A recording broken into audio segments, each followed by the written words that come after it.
Okay. Hello, everybody. I'm going to go ahead and get started, and people can jump in as they come in. But we're going to go ahead and get started since it's 5 after. So, welcome to today's session on the execution phase, often called the doing phase of project management. This is where plans become reality, deliverables are produced, and the project manager's leadership skills are tested every single day. Everything we covered is grounded in the PMBOK Guide 7th edition and aligned with Rita Mulcahy's PMP Exam Prep 11th edition, which is the gold standard for PMP and CAPM exam preparations. So we're going to go ahead and get rolling here. So here's what we're going to cover today. We are going to start by placing execution in context within the project lifecycle, then move through all 10 executing processes organized by knowledge area. The heart of today's session covers how project work is actually managed, directing the team, managing quality, developing people, communicating with stakeholders, and handling risk and procurement activities that happen during execution. We close with critical change control process and the work performance data flow, two concepts that appear heavily on both the PMP and CAPM exams. So we're going to move right on here. Execution, as you can see, is phase 3 in the product life cycle. It's where we take the approved project management plan and actually do the work. Notice where you're at with the marker on the slide deck. There's two critical points here. Execution is the phase where project resources are most heavily consumed, more budget is spent, more people are working, and more decisions are made during execution than in any other phase. The next one is monitoring and controlling does not come after execution. It runs concurrently throughout execution and all the other phases. Your job is constantly tracking performance while managing project work. Of the 49 PMBOK processes, 10 belong to the executing phase, process group phase, making it the second largest group after planning, which has 24 processes, as we learned in the last session. These 10 processes span 8 different knowledge areas. So from RMC, a key principle for them is the project manager spends most of their time in execution, communicating, managing the team, resolving issues, and protecting the plan from unauthorized changes. So why does execution matter so much? There's 5 reasons, and we have them right here on the screen, so we'll talk about each one of them. The first one is it delivers the value. A beautiful project management plan is worthless if the team can't execute it. Execution is where stakeholder value is actually created. The second reason is it consumes most resources. All right, so studies show that 80 to 90% of the project budget is spent during execution. When budgets blow up and schedules slip, it almost always starts here. Effective execution protects the organization's investment. The third reason is it tests leadership. The PM is simultaneously managing a team, communicating with stakeholders, resolving conflicts, making decisions under uncertainty, and protecting the plan. This is where you, as the PM, your competence or incompetence becomes visible to everyone. Reason 4 is where plans meet reality. No plan survives contact with execution unchanged. Risk materialize, unexpected issues emerge, and the PM must adapt. The difference between a good PM and a great one is how they navigate these moments. Your RMC principle here on this slide is that Rita Mulcahy is very explicit. The PM spends most of their time in executing. It is where project management moves from planning and process to people and performance.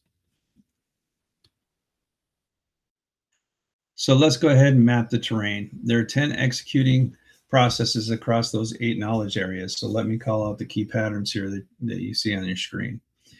Integration, so that's processes 4.3 and 4.4.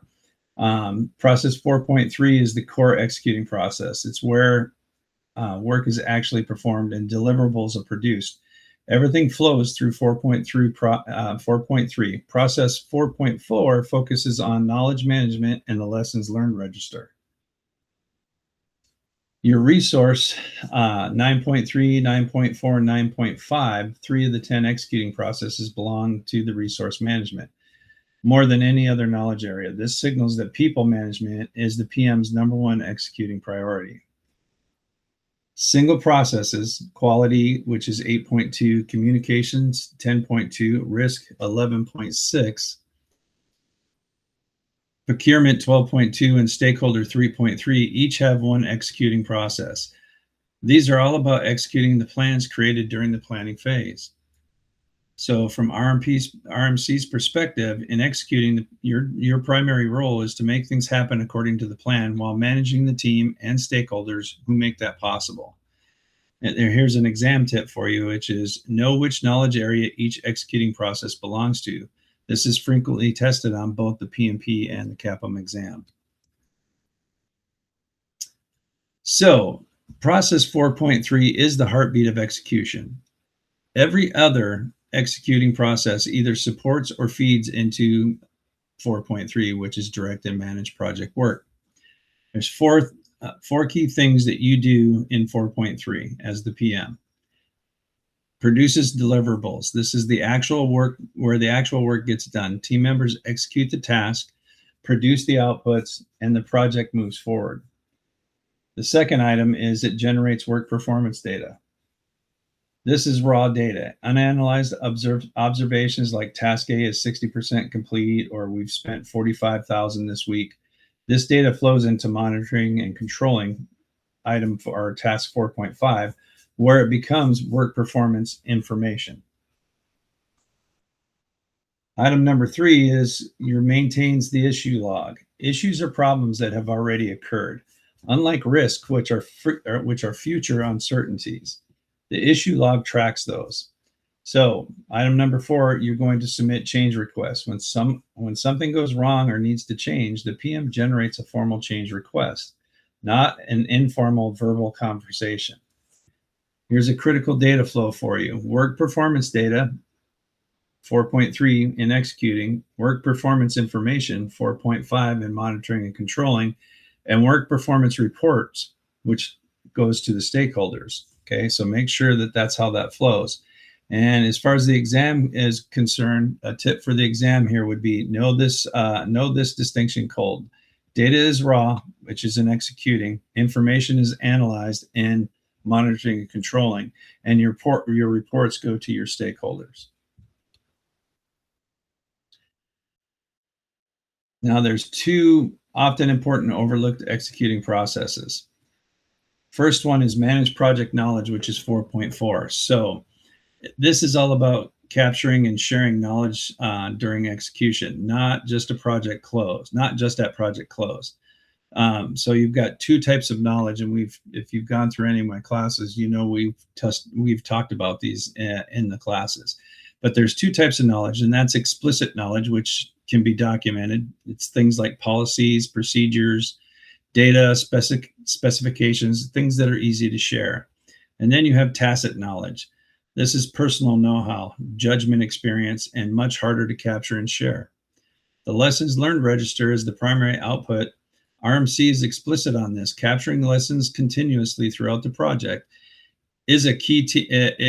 If a key team member leaves, you want their knowledge documented, not lost, right? So if somebody leaves the project and they were one of your experts, you want to have all of their processes and the things that they do captured, so somebody else can step in and pick that ball up and run with it. 8.2, manage quality, that process. So it's the audit's quality process. It ensures the team is following the right quality standards and procedures. This is different from control quality, which is 8.3, which inspects actual deliverables. Quality audit is a key insight. An audit is an independent review. Even if the PM thinks quality is fine, an objective audit may find those gaps that may exist that you might not be aware of. Critical distinction here for the exam. Manage quality 8.2 is in executing, which equals quality of process. Control quality is 8.3, and that's done in monitoring and controlling. That equals the quality of your deliverables. And then quality control happens before validation of scope, which is task 5.5. So gold plating, be careful of gold plating exam traps. So students sometimes think that adding extra features is good quality. PMI says no, it is an unauthorized scope change. So please be aware of the gold plating. And I know I've addressed that several times before, but it's important. So you want to make sure that you continue to look out for that. So now we got 3 resource management executing processes. This is the largest group in execution. So the first one, which is 9.3, which is acquire resources. So um, that process, 9.3, obtains the team members and physical resources needed for the project. Resources can come from inside the organization, which is assigned by functional managers, or from outside contract vendors. Hey, Mike, how you doing? Glad to have you. Can you hear me?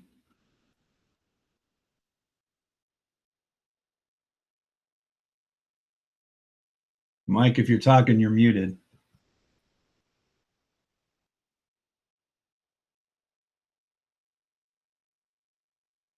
I'm going to go ahead and keep going.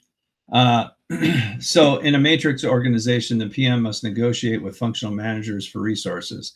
Your output here is physical resource assignment and project team assignments. So the next one is 9.4. Mike, do you have any questions? As I can't hear you if you're talking.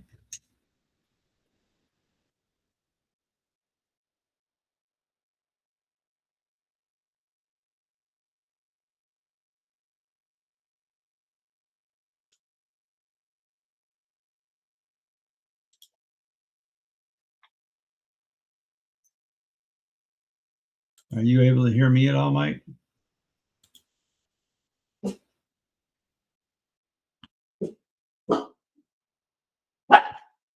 Well, I'm going to go ahead and keep going here. You'll be able to hear me soon. So 9.4 is develop team, right? So it improves the team performance, both individually and collectively. You have key tools here that you'll deal with. And one is training, which will fill those skill gaps. Then you have team building, which is going to improve cohesion and trust, and co-location. So having a war room, for example, having everybody in the same room. Give me 1 second here.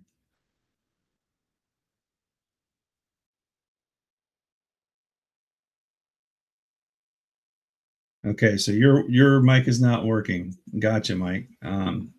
Okay, so if you have any questions, just text them to me through LinkedIn, and otherwise, I'll just keep going through the material. Okay. Let's see, where was I? So co-location, basically having a war room, so to speak. Okay. Physically pacing the team together dramatically improves communication. Recognition and rewards are also good. It motivates and it acknowledges your performance for your folks. Things like the Tuckman's model will be heavily tested, right? And the Tuckman's model covers the following things. When a team first gets together, they're going to be in the forming stage, and this is where they get oriented. The roles are really unclear at that point, and people are pretty polite here. Then they move into the storming phase once you push your team together. Conflict starts to happen, competition starts to happen. You start to have disputes amongst the roles, and here's where you have to provide that structure to get that team focused. Next, you move into the norming stage, and this is where trust starts to build, teams establish the norms, and collaboration starts to grow amongst the team. Once they go through the norming stage, they then get into the performing stage. This is where you have high performance and cohesive self-directed teams. And this is the stage that you really want to get these folks to. Okay. Adjourning is the final stage after performing. And that's when the project ends and where the team disbands. Give me 1 second here. I want to make sure, Mike, you can hear me.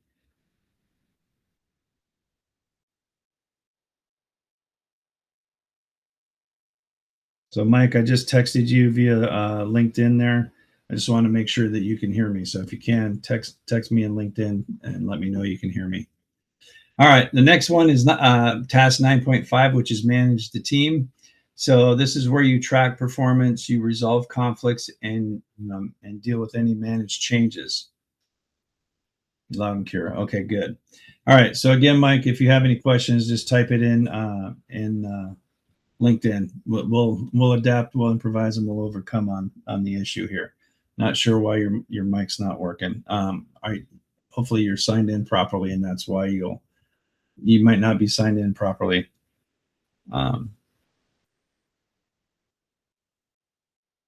Okay. So like I said, 9.5 is where you're going to track performance. You're going to resolve those conflicts and manage changes. Conflict resolution, there's it goes from best to worst in order here, right? So here's how you would deal with those. Okay, go ahead and try to log out and log back in. We'll see if it makes a difference. And I'll hold off with where we're going right now. So go ahead, Mike.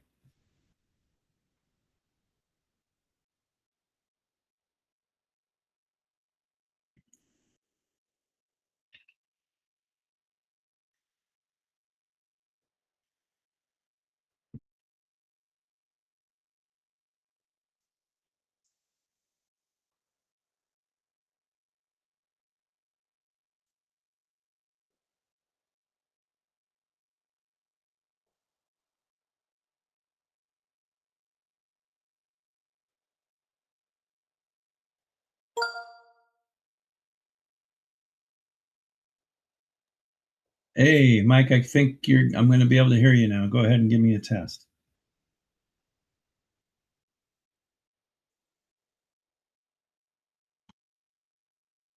No,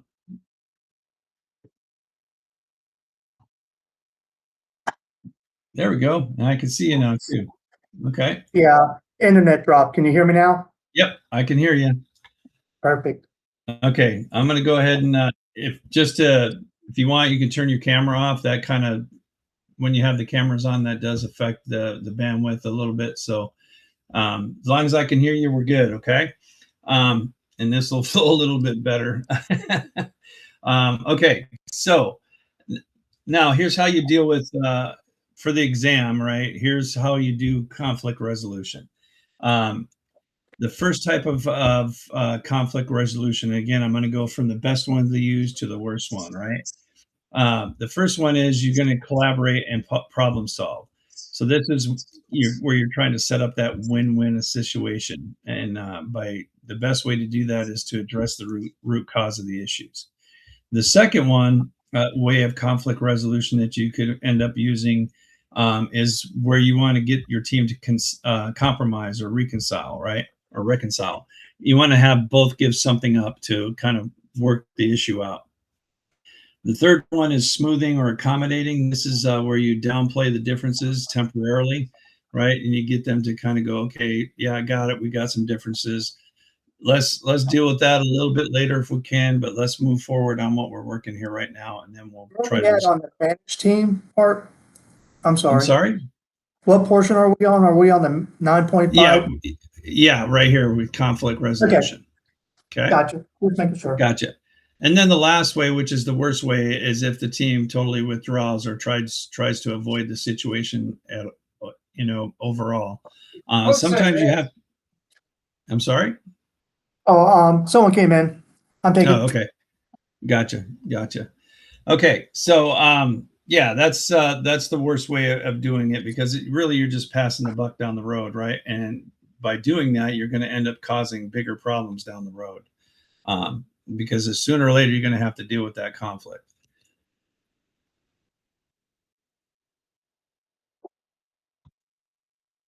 Okay, now give me a second here, make sure we did. Yeah, okay.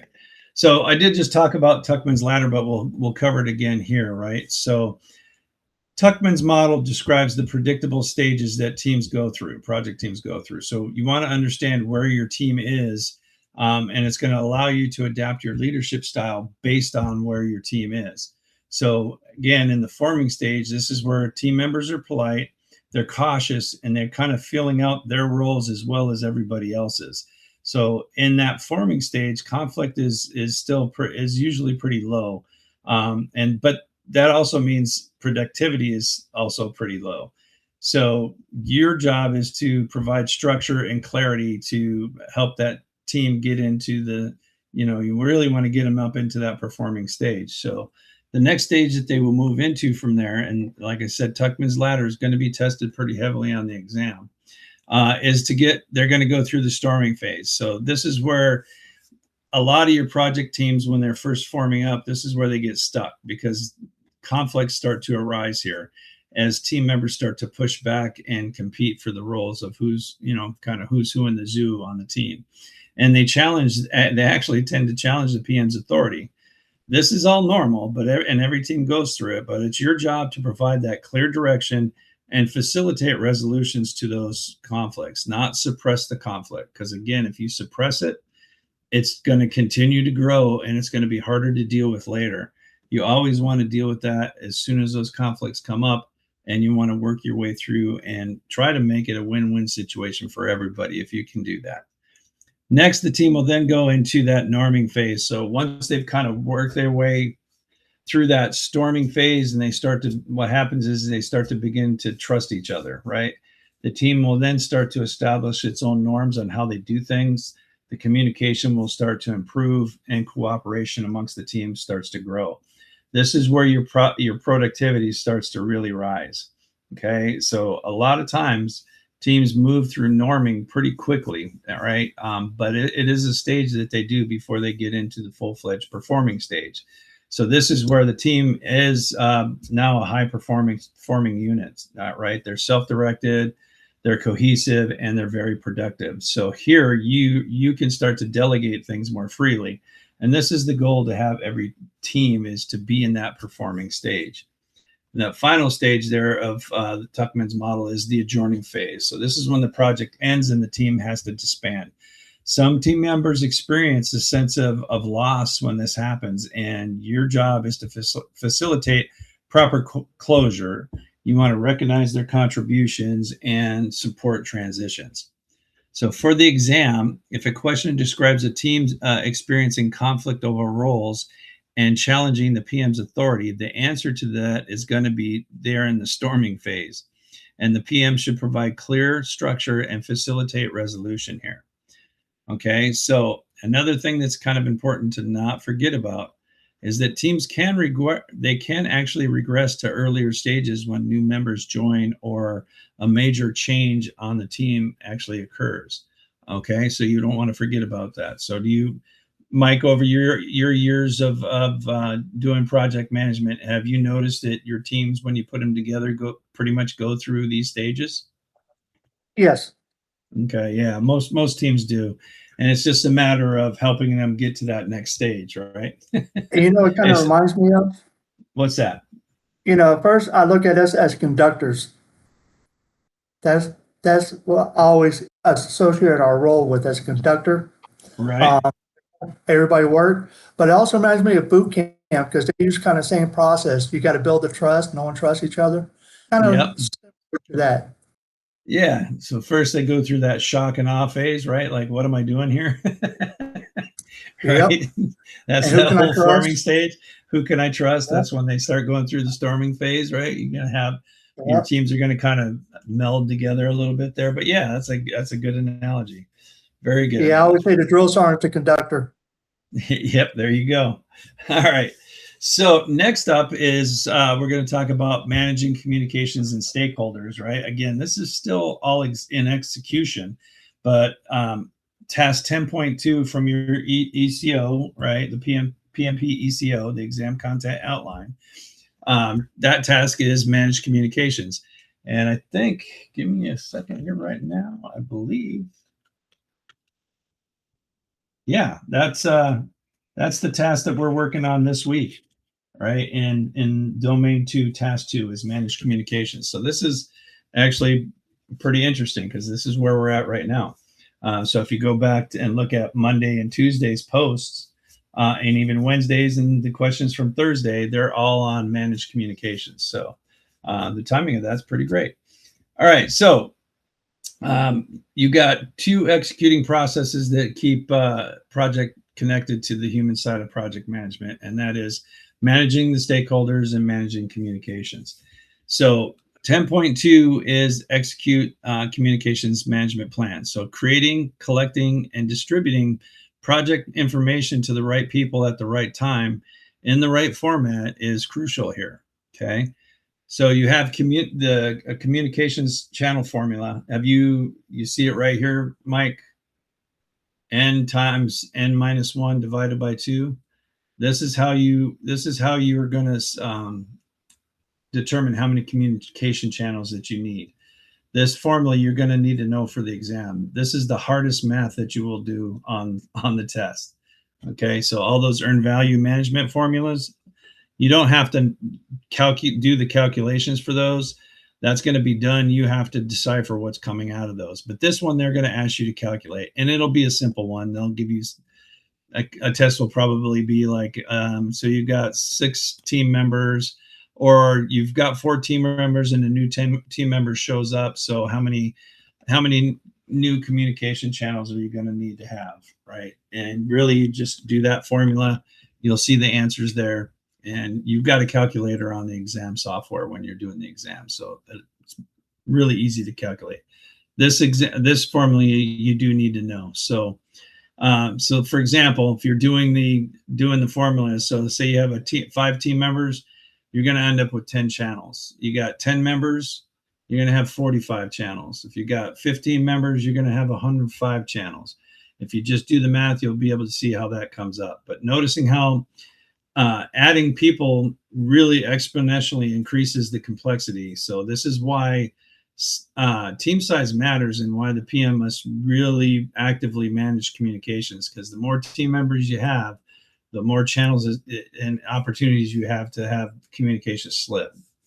Hey, where did they get that formula from? How did they derive that? I don't know. That's a really good question. I never thought any further about it, or where that originated from, but that is the formula that PMI uses to determine that. So if you play around with that, and if you use the communications study tool that's in the group here, you'll get to actually calculate that stuff out, and you'll see how all that works. But it's a simple formula, and so if you see the example, right, the formula is n times n minus 1, right? So 10 times 9, right, which is 10 minus 1 is 9. So 10 times 9 is 90, divided by 2, 45 channels. Yep. I don't know how they came up with the algebra to do that, but they did. All right, so let's see. A key distinction here is that communications management plan, it defines what gets communicated, where 10.2, the process 10.2 here in executing, is the one that actually does the communication. That's why it's managed communication. So that's the doing part. Managed stakeholder engagement, which is 13.3. This is all about building and maintaining that relationship with those stakeholders. So not just sending them the information. When you're going through any of my classes, I stress from day one, your job is to build relationships with your team, with your stakeholders, with your customers, even in your chain of command there in the organization that you're working for, especially with stakeholders. Like if you're in an organization where it's a functional organization, so those functional managers, you want to build those relationships with them and build that trust with them. And, even express some concern to them. Hey, I'm really interested in how you guys do things and how you're managing things.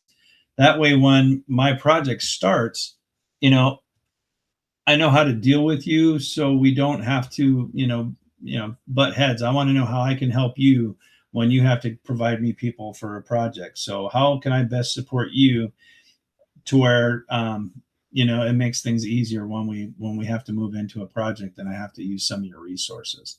So building those relationships is a good thing. And sometimes it's just taking a couple of minutes out of your day to come up and express some concern with them, or at least, show them some empathy and kind of give them, how can I help you help me kind of deal, right? Those things all work. So now there's five, when it comes to managing your stakeholders, there are five engagement levels, which you'll see right here, right? There's unaware, so that stakeholder doesn't know about the project at all. Resistant is where stakeholders oppose the project in and of itself. You got neutral ones who really don't care one way or the other. They don't support it or oppose it. You have supportive, which is where they actively back the project, and then you have leading. Leading stakeholders are ones that are basically being champions for the project. So um, you're going to have to categorize your stakeholders into those different categories so you can easily identify how best to deal with them. So your goal is to identify where each stakeholder is on that scale and where they need to be, and then close that gap. So this analysis is it's you need to kind of keep this confidential because your stakeholder management plan specifically, you're going to have stuff in there that really identifies how you're engaging with people, and you're going to be identifying whether they're difficult to deal with, or and here's the plan on how to get them to be not difficult, right? So there's a lot of confidential information in there, so make sure that your stakeholder management plan stays confidential, right? You don't want to let that slip out anywhere. For the exam, a key rule here is managed communications equals managed stakeholder engagement. One is about information flow and the other is about relationships. Okay, so just because you're managing communications, it doesn't mean that you're managing stakeholder engagement. Okay, they're two separate issues. All right, next is risk response and procurement and execution. So these are the tasks from the ECO that come into play during execution. So the first one is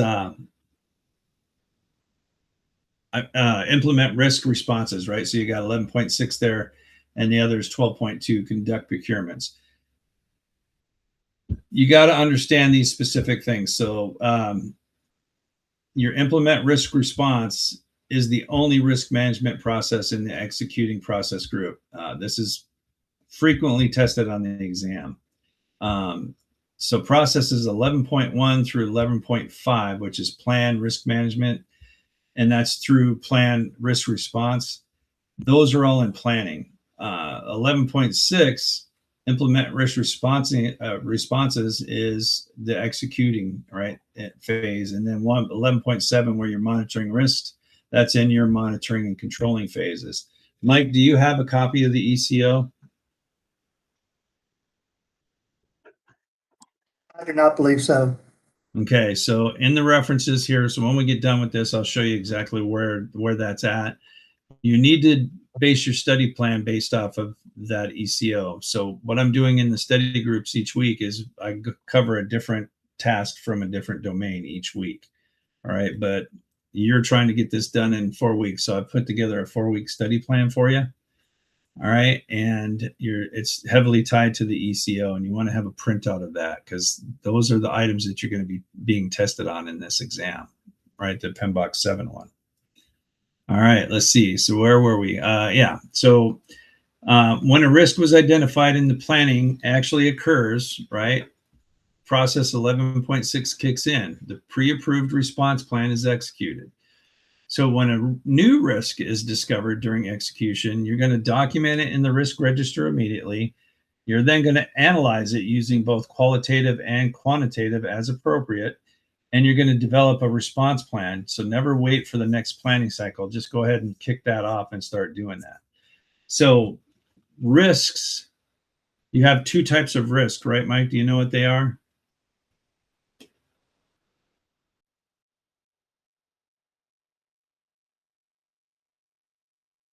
One's a good risk and one's a bad risk. What do we call those?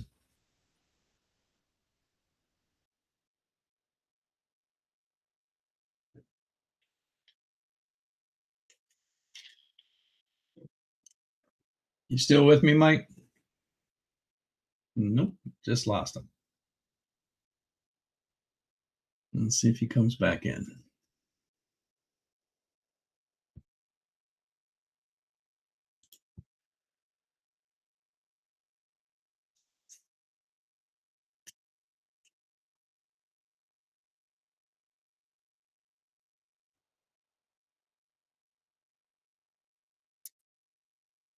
All right. Well, hopefully Mike will pop back in here. So for now, you've got two types of risks can be categorized in two ways. One is a threat, which is the bad type of risk, and the other is opportunity, which is the good type of risk. So whenever an opportunity or a threat actually becomes a thing, right, you may have planned for it, but once it is now active and it's here, it actually becomes an issue.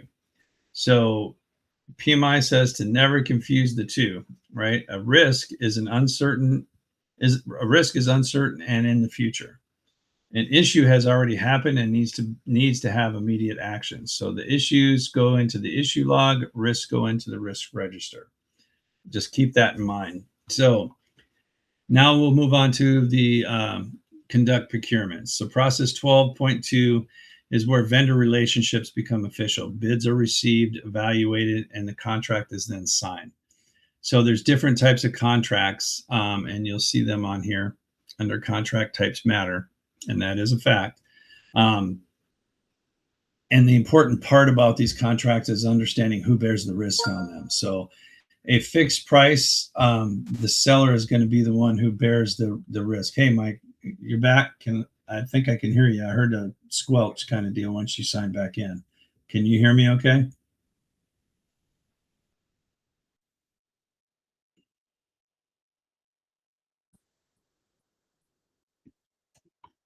How about now? Yep, I can hear you. All right. Yeah, I got booted out. I took a job part-time as a security guard at Campbell University. Uh-huh. So I'm sitting in our little office right now because we got a graduation getting ready to go on. Gotcha. Okay. Well, like I said, I've been recording this whole thing, so you can always go back and watch the whole thing over again, the parts that you missed. So that way it'll give you better context of the whole thing here. But right now I'm talking. Yeah, go ahead. What you're covering, is this matter of fact on the PMP? Oh yeah. Yeah, you're going to be tested on. So every one of these tasks that you see that I'm talking about, those are all from the PMP ECO, which is the exam content outline, which is PMI is telling you these things are going to be on the test. You need to know these tasks. Okay. See, this is different from the other class I took. They didn't cover. Yeah, they probably should have. And that's okay. You're in the group now, and we're going to get you through this, right? Just trust my process. Believe me, it works. Okay. I got you. So go ahead. Tomorrow, if I hit you up on LinkedIn, can you walk me through the BMT website? Yeah, I sure can. Absolutely. Yeah, give me a holler tomorrow. All right, I appreciate it. Okay. Yep, no problem. Okay, so let me go back just a little bit. I asked you a question right before you got pulled out, right? And I was talking about the risk versus issue. Okay, so there's two categories of risk. Do you know what those are? You have good risk and you have bad risk. So what is a bad risk called? And it's important for the test. Oh my God. Like I said, I was trying to tell you earlier, I'm having a brain fart from hell. That's okay. That's why we're doing all this stuff. So a bad risk is called a threat. Okay. Yeah. A good risk is called an opportunity. Okay. Yep, you're right. Now both threats and opportunities are just that. They're risks until they actually come into play. Right. So if it arrives, right, in the planning process, you're trying to identify as many risks, both threats and opportunities as possible. And you're going to come up with a risk response plan on how to deal with those if they end up becoming a thing, right? So when they become a thing, whether it is a threat or an opportunity, they then become an issue. Okay. Because an issue is something you absolutely have to deal with right now, right? So, and you handle the two differently. Risks, you update the risk register for, right? So if something changes about that risk or the probability of that risk happening sooner rather than later, you're going to make an adjustment to the risk register. Once they become an issue or they become a thing, they then go into the issue log, and you're now tracking that issue and everything that you did to make that issue or to handle that issue is going to go into that issue log, and those things are going to be collected when you're in the closing phase. Okay, so I just wanted to make sure that's a pretty important part, understanding the differences between risks and issue, and a lot of people get those mixed up. So do you got a good understanding of that over that just little few minutes there? Yes, sir. Okay. So now we're talking about the procurement piece, right? So this is where we either we're buying stuff, right, or we're building it in the in-house, and this might be where we actually have to contract out to other folks. So let me go back here. So 12.2 in the execution phase, right? It says conduct procurements. This is where your vendor relationships become official, right? So this is where you're dealing with bids that are received. You're going to be evaluating all of those vendors that are trying to sell you something. And then you're going to sign a contract once you make that decision. So the contract types and where the risk lies in those contracts, you're definitely going to need to know for the test. Okay. And again, these study tools I have really breaks this stuff out for you, and they're great tools to study. So on Saturday, I'll take you through the website, but I'll also take you through the study group that you're in and show you where all the tools and stuff are for you to study from. Okay. But there's different contract types in a predictive environment that we're talking about right now. So you have fixed price. This is where the seller is going to bear the cost risk. And this works best for well-defined scope type projects. You have cost reimbursable, and this is where the buyer, right, bears the cost risk, and it's best for undefined scope. So is time and material. Time and material contracts is kind of a hybrid of the two, right? So the risk for time and material is a shared risk between the buyer and seller. And it's good for unclear scope where you have a kind of a fixed ceiling price, or you can only spend this much money kind of deal, right? So time and material is good for that. Another key principle to keep in mind here is that once a contract is signed, it is legally binding. And you as the PM must manage the project in compliance with those contract terms. Now, as the PM, you've got to understand what your organization is as far as procurements go. You're going to have two types of procurement organizations in any organization. You're either going to be a centralized procurement department, which is where you have one specific group that does all your procurements, and those people are experts on how to get into contracts. So you might have a lawyer that's part of that, but you're going to have experts that know how to do all those purchasing things. You as the PM are not responsible for any of that, but you're the subject matter expert. So you're the one that's telling them exactly what you need. So building a relationship with that procurement department is also very important. You need to go to them and say, hey, how do you guys do what you do? So I can then turn around, and when I need stuff, I can put it in the format that you need it in, or I can provide all the additional information. What is it that you need from me to help this procurement process through? You are not responsible for the procurement process in a centralized organization, but you are overall responsible for the project, and you need to understand what their process is. In a decentralized organization, you're it, right? You'll be the one doing the purchasing. You'll be the one setting up the contracts. Not the best situation to be in, but it's going to depend on your company, and you're going to have to follow those rules of the road for how to do procurement. Hopefully, you would be in one that has a full-fledged procurement department. Okay, things to remember for the exam. All right, so integrated change control. Most of the time, integrated change control is a monitoring and controlling process, right? So 4.6 is one of the tasks in monitoring and controlling, but it's triggered constantly during execution. So it's critical for both the exam and for real project work to understand how and where exactly your integrated change control process starts and ends. Okay, so technically, like I said, the this task, which is integrated change control during execution, is a monitoring and controlling process. It's activated every single day during execution, and here's the typical flow of that.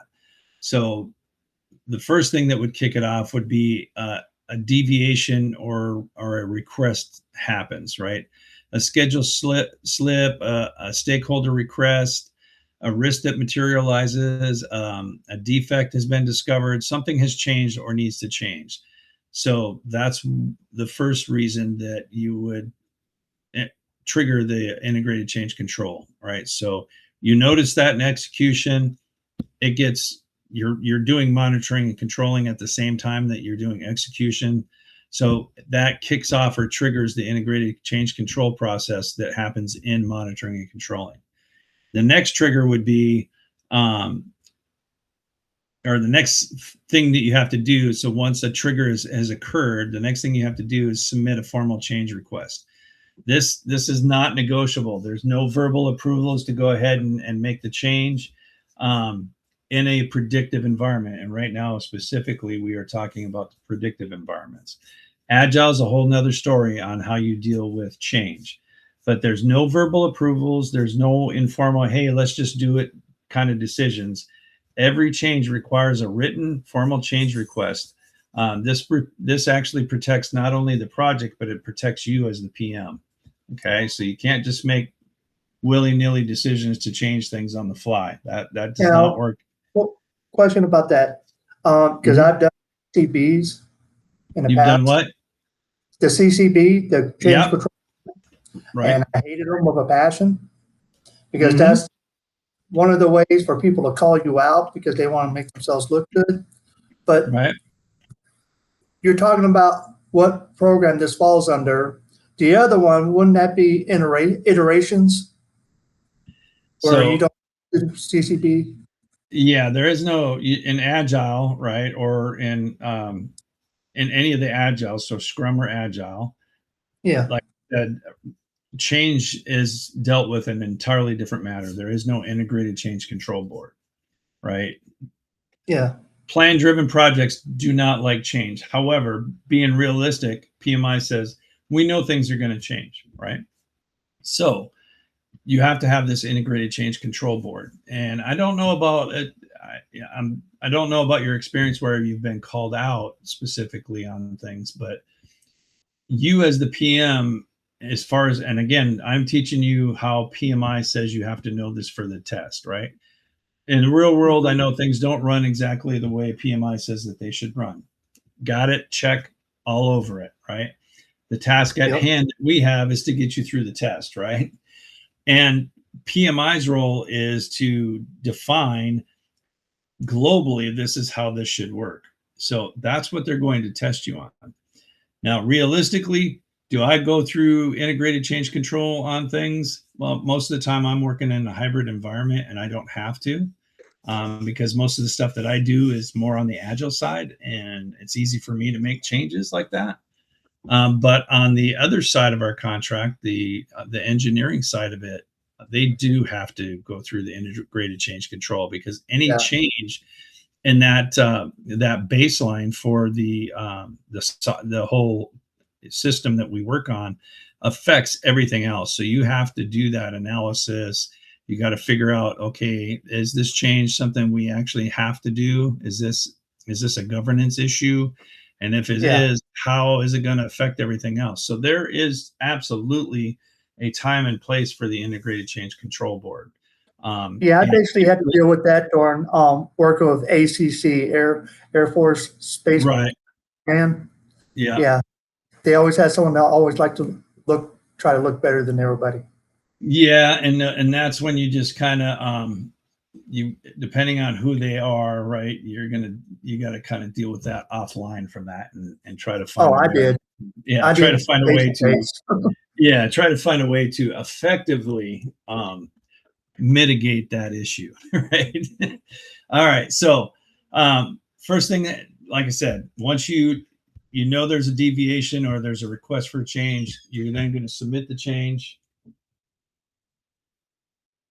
And at that point, then the CC board's going to get together and they're going to actually do that evaluation, right? They're going to analyze the scope, schedule, and cost, quality, risk, and resources to determine what that change, which of those things that I just mentioned is going to have to change based off of this request. And then they're going to come up and give a decision on what that's going to be, right? So they're either going to approve the change or they're going to reject the change, or they might just defer that change for now, right? It all depends on, risk versus reward and how costly is that going to be to make that kind of change.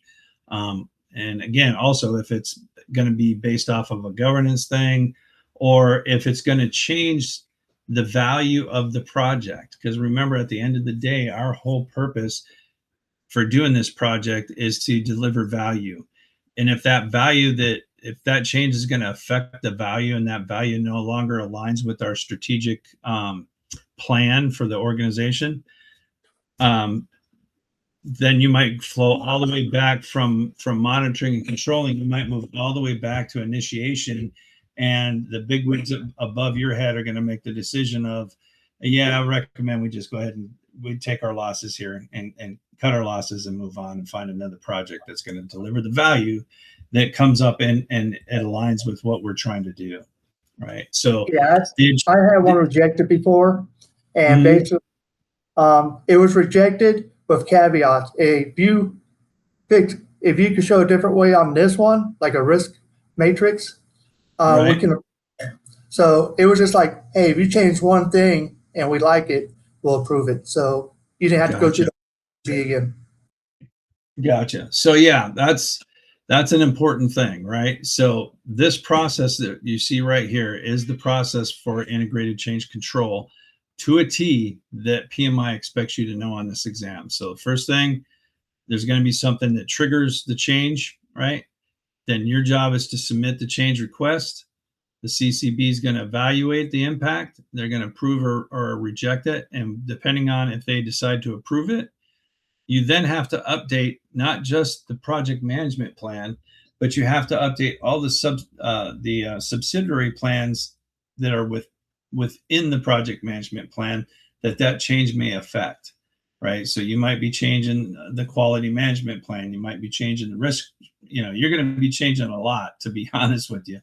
And for sure, you're going to have to make changes to your scope, schedule, and cost baselines, because that's going to be your new measurement that you have to measure against because you've accepted this change or you've approved it, right? So, and then the last part of that is you've bounced back to planning after that decision is made, right? In the process groups, you come up with the new plan, you update all the project management plans, and then you move back into executing again. All right. So, but you're executing the plan according to the new change. Okay, does that make sense to you, that whole flow?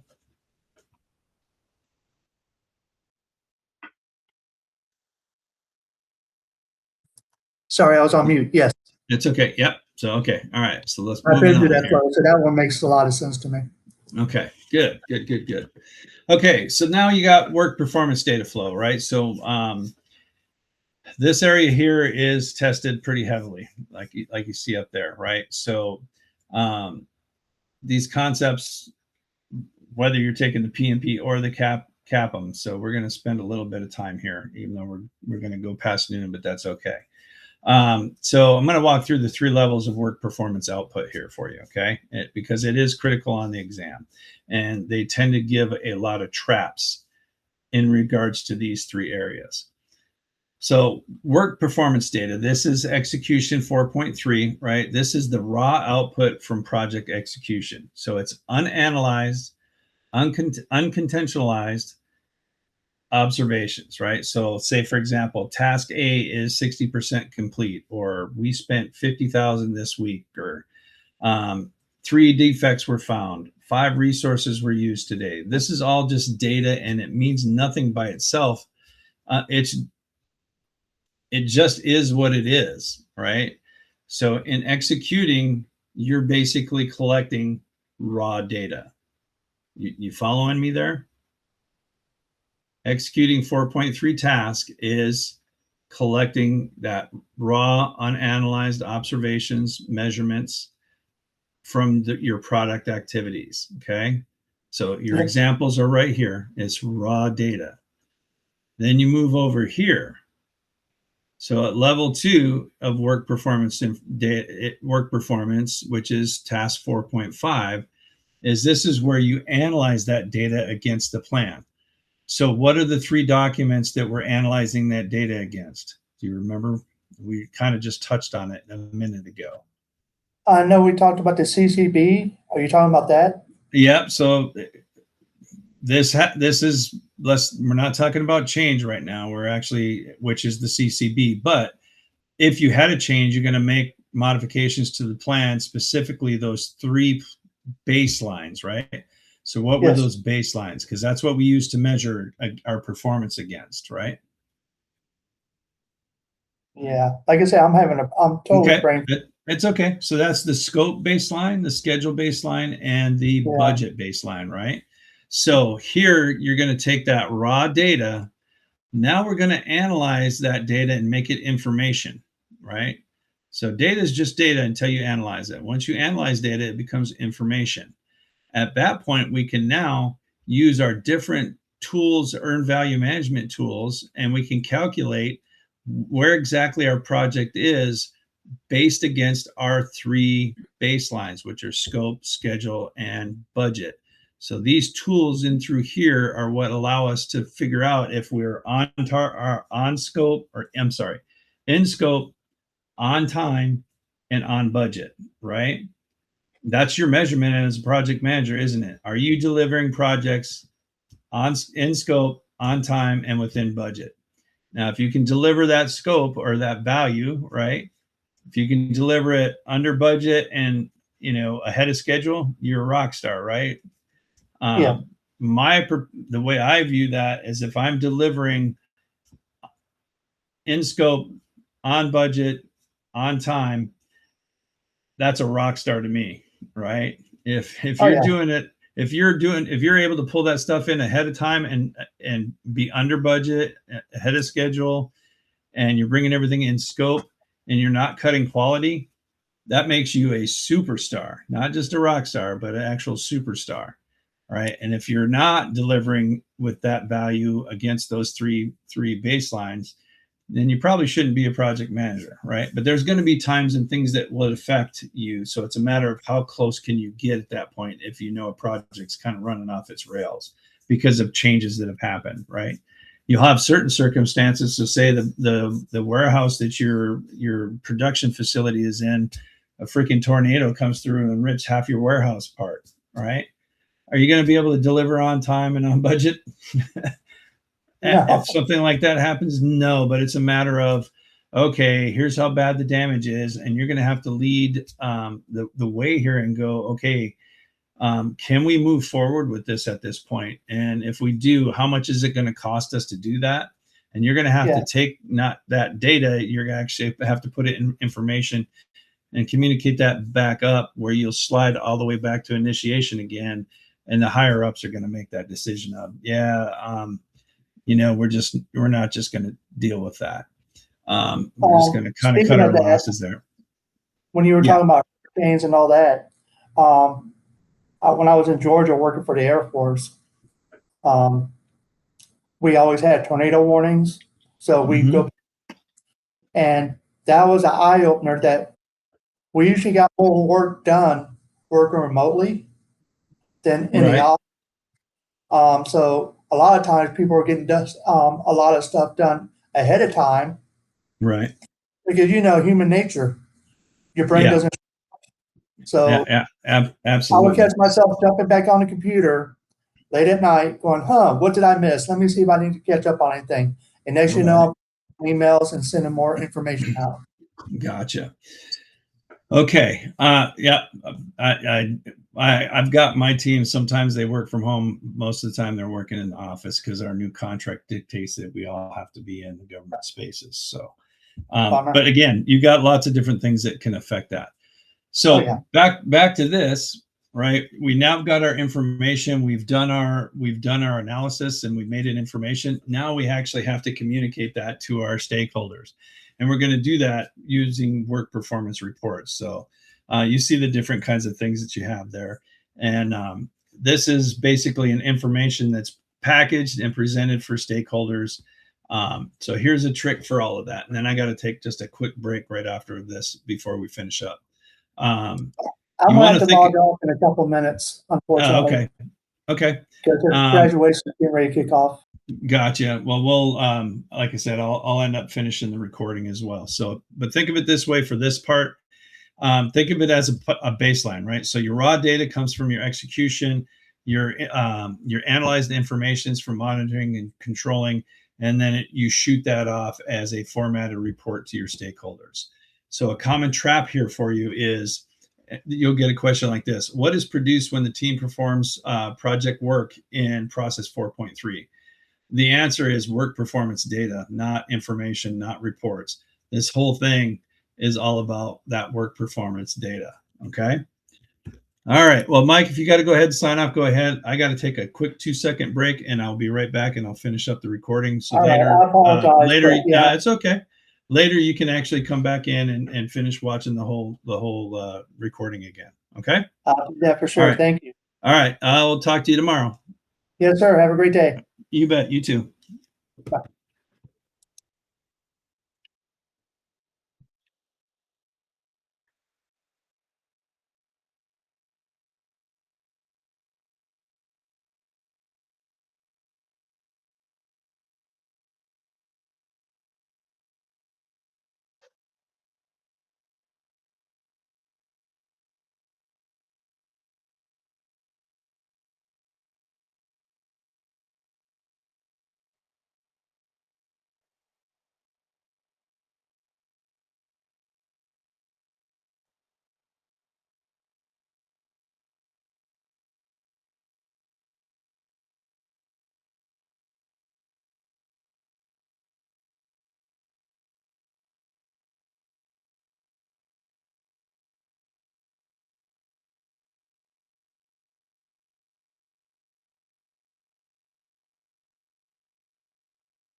Okay, sorry about that, everyone. We'll go ahead and we'll move right along here. All right, so key stakeholders in execution.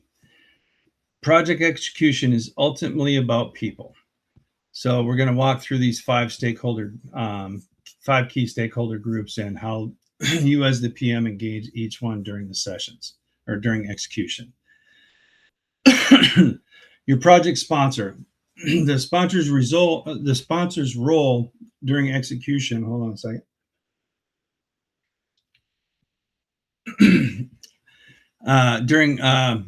Your sponsor's role during execution shifts from the authorizer of the project to the executive champion, right? The PM should keep the sponsor informed through regular status reports and escalate issues that exceed your actual authority as the PM, right?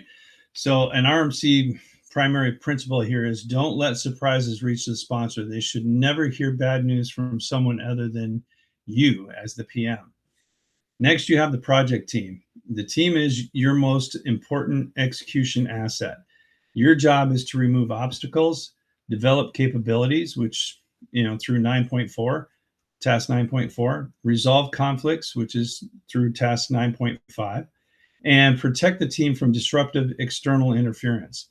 Trust between the PM and the team is built through consistent behavior, clear expectations, and full-on recognition. Your functional managers.